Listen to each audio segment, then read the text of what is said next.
매달 적자인데 은퇴는 다가온다. 54세 직장인 남편의 고백. 여보, 나 은퇴하고 나서 뭐 해먹고 살지?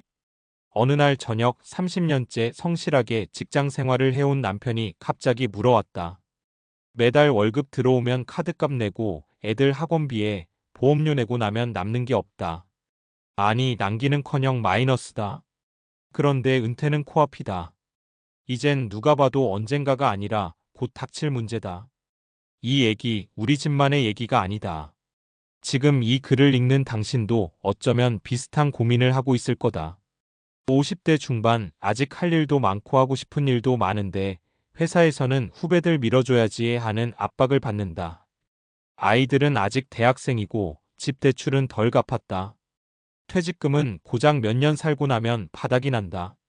그런데도 뉴스에선 100세 시대, 퇴직 후 30년 설계라는 말이 넘쳐난다. 그렇게 오래 살라고 누가 허락했나 싶을 정도로 부담스럽다. 그래서 오늘은 이런 불안과 현실 사이에서 어떻게든 은퇴를 준비해야 하는 50대 중년을 위한 이야기를 해보려 한다.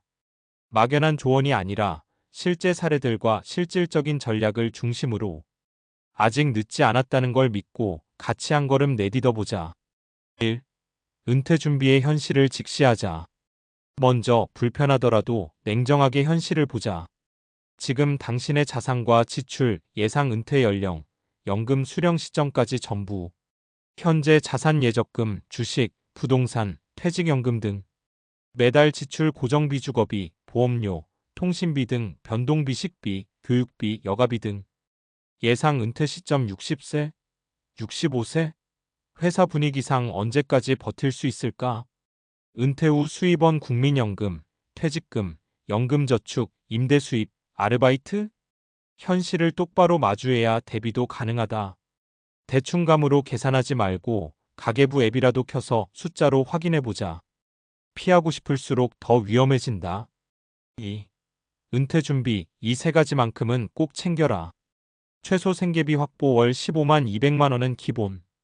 은퇴 후에는 예전처럼 수입이 꾸준하지 않다. 그런데 지출은 줄지 않는다. 가장 먼저 고려할 건 고정적인 수입이다.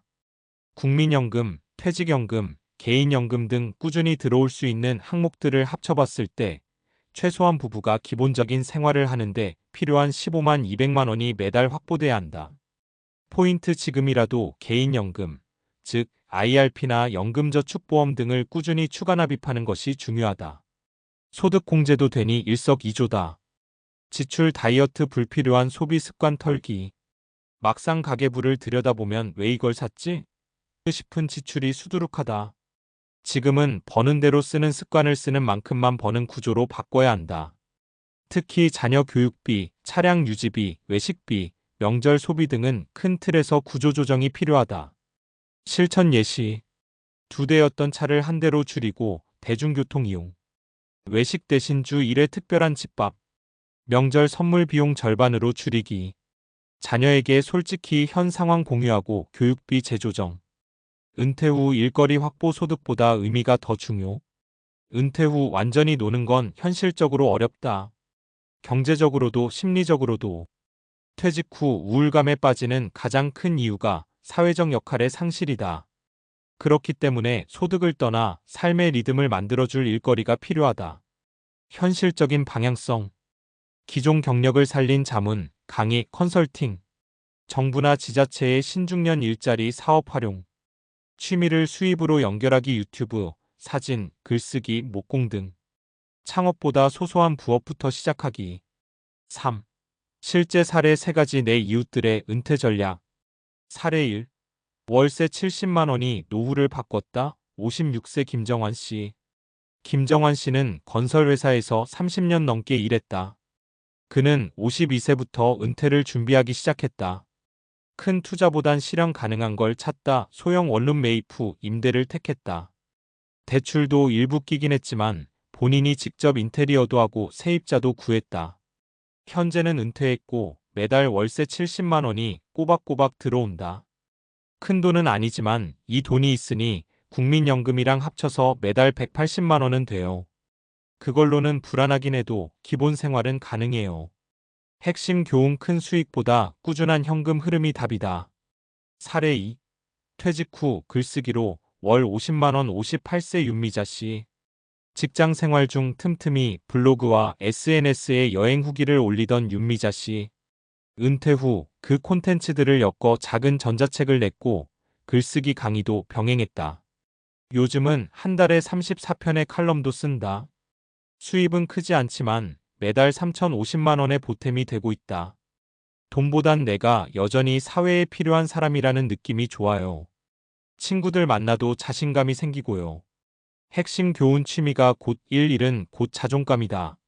사례 3. 자녀 지원 중단으로 생긴 여유 55세 조은철 씨 부부. 자녀가 대학에 들어간 이후에도 계속 용돈, 학원비, 휴대폰 요금까지 지원해줬던 조 씨 부부.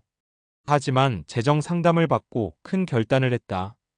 이제는 스스로 하게 해야 한다며 자녀에게 알리고 지원을 중단했다. 자녀는 처음엔 불평했지만 아르바이트와 장학금으로 점차 자립해갔다. 그때부터 숨통이 트였어요. 아이들도 오히려 책임감이 생기고요. 지금은 부부가 매달 50만 원씩 노후 저축하고 있어요. 핵심 교훈 자녀는 독립시켜야 진짜 은퇴 준비가 시작된다. 4. 그렇다면 지금 무엇을 해야 할까? 당신의 은퇴 자산을 수치로 점검하라. 월 지출을 줄이기 위한 가계 구조 조정을 해보라. 연금, IRP 등 절세형 연금 상품에 꾸준히 투자하라. 당장 그만두지 않아도 퇴직 후 할 수 있는 일을 설계하라. 자녀와 솔직하게 대화하고 독립계획을 함께 세워라. 마무리하며 아직 늦지 않았다. 지금 뭐라도 해야겠다는 생각이 들어요. 근데 막막해서요. 이게 대부분 사람들의 공통된 심정이다. 하지만 중요한 건 불안해하면서도 아무것도 안 하는 것이 진짜 위기라는 거다. 앞선 내용에서 은퇴 준비의 현실, 생계비 확보, 지출 조정, 일거리 찾기, 실제 사례까지 다뤘다면 그 다음 자연스럽게 이어질 수 있는 주제는 다음 중 하나일 수 있습니다. 은퇴 후 건강관리의 중요성과 전략, 심리적 웰빙과 정체성 회복 문제, 사회적 관계 유지의 가치, 100세 시대에 맞는 재설계된 삶 개념. 이 중 은퇴 후 건강관리와 심리적 안정은 매우 실질적이고 과학적인 설명을 붙일 수 있어 이어지는 주제로 적절합니다. 특히 의욕 저하, 노화의 가속화, 사회적 고립 등을 방지하는 데 건강과 심리적 요소가 핵심이기 때문입니다. 아래 이어지는 내용은 이 주제를 바탕으로 구성하겠습니다. 5. 은퇴 후의 진짜 자산, 건강과 마음. 은퇴하면 좀 쉬고 싶다고들 말한다. 맞는 말이다. 하지만 문제는 그 쉬는 시간이 몸도 마음도 점점 무기력해지는 시간이 될 수 있다는 점이다. 우리 몸과 뇌는 사용하지 않으면 퇴화한다.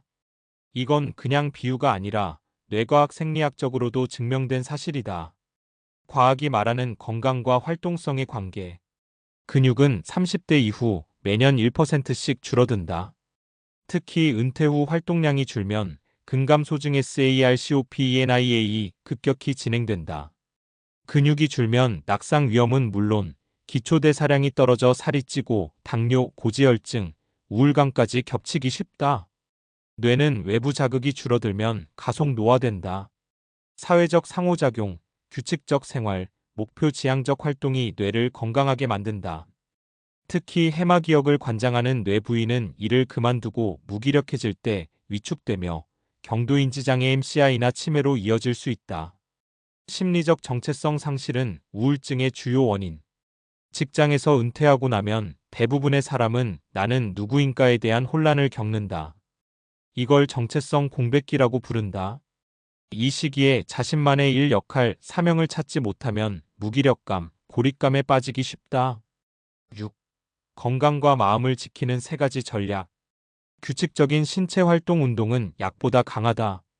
일주일에 최소 150분 유산소 근력 운동 이외는 WHO 권고 기준이다. 1020분 걷기부터 시작해도 충분하다. 집에서 하는 맨몸 스쿼트, 계단 오르기, 스트레칭도 효과적이다.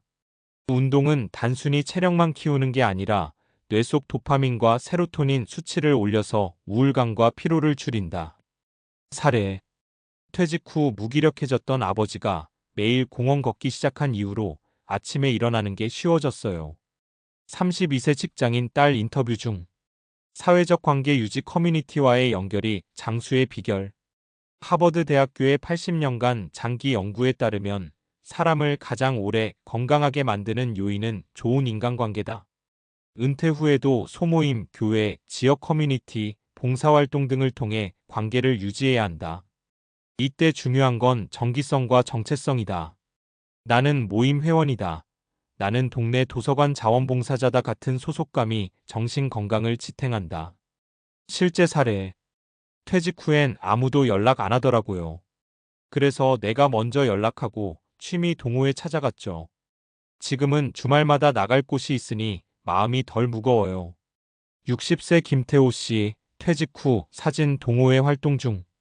뇌 건강 훈련 평생 학습과 작은 도전 유지. 새로운 것을 배우는 것 자체가 뇌를 젊게 만든다. 그림, 악기, 스마트폰 활용, 외국어 등 어려워 보여도 두려워하지 말자. 처음엔 어색해도 배움은 뇌의 신경가소성을 자극해 노화를 늦춘다. 뇌과학 팁. 매일 15분 이상 낯선 정보 학습, 5 기억 훈련 해마 자극. 퍼즐, 글쓰기, 손글씨도 뇌 건강에 매우 효과적이다. 7. 일 없이도 의미 있는 삶을 위해 지금 할 수 있는 3가지. 하루 루틴 만들기. 기상시간, 산책, 식사, 독서, 사람 만남 등 은퇴 후에 나만의 생활표를 짜면 무기력과 우울에서 벗어나기 쉽다. 혼자 있는 시간과 잘 지내는 법 배우기. 일로 채워졌던 시간을 나만의 방식으로 채우는 연습이 필요하다. 명상, 글쓰기, 텃밭 가꾸기, 기록 영상 만들기 등 혼자 몰입할 수 있는 활동을 마련해 두자. 나의 정체성을 새롭게 정의해보기. 이제 직장인이 아니라면 글 쓰는 사람, 이웃에게 친절한 사람, 매일 운동하는 사람처럼 자신을 새롭게 정의해보자. 그것이 삶의 동기를 만들어준다. 마무리하며 은퇴란 소멸이 아니라 재생이다. 우리는 은퇴를 하나의 종착지처럼 인식한다. 하지만 실제로는 60세 이후에도 30년 가까운 시간이 남아있다. 그것은 인생의 3분의 1에 해당하는 시간이다. 그 시간을 질병, 무기력, 외로움에 휩싸여 지내느냐 아니면 건강하게, 활기차게, 나답게 살아가느냐는 지금의 선택에 달려있다. 그 첫 걸음은 운동화 끈 묶고 나가기, 하루 일과표 만들기, 연락 끊긴 친구에게 먼저 전화 걸기 같은 아주 작고 구체적인 행동에서 시작된다.